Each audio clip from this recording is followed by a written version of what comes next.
ülfəti tez azad eləsin, bir də düşməsin dara hicranlara. Tanrım ömür ver belə insanlara, cəmi əziyyət çəkən olanlara.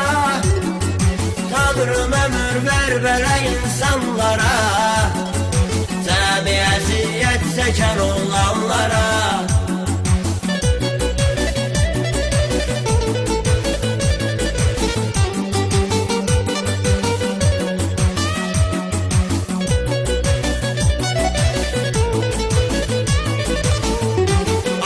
Gözəldir başının tadı kimi, yeri ürəkdi qəlbin ehtiyacı kimi.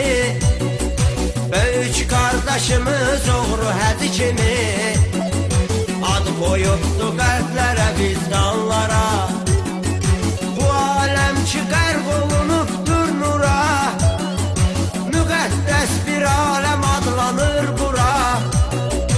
İlahi yar olsun oğru zaura, çox gözəl insandı dəyər canlara.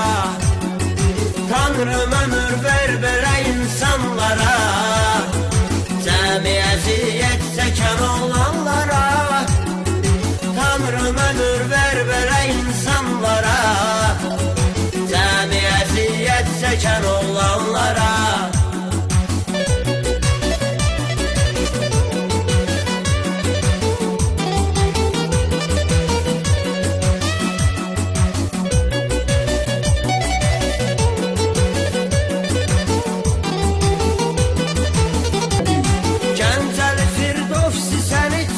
Yaşa, sən avara doğulmusan birbaşa, yaxşılar deyir səni tək qardaşa.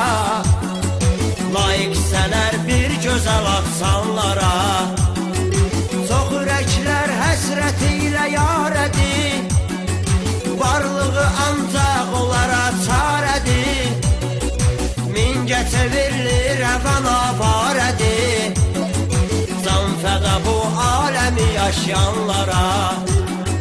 Tanrım ömür ver belə insanlara, cəmi əziyyət çəkən olanlara.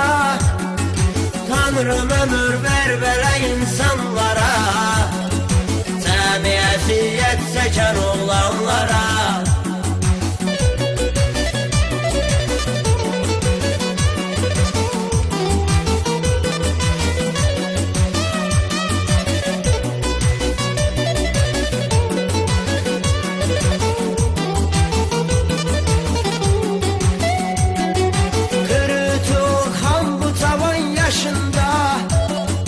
Yaxşıların qalıb diyatdaşında, İnşallah korona görək başında.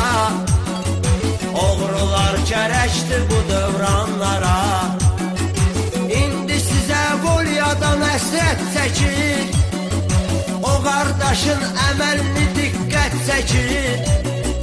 Mingə çevirli zaxar əziyyət çəkir, qapıları bağlı qalan ünvanlara. Tanrım ömür ver belə insanlara,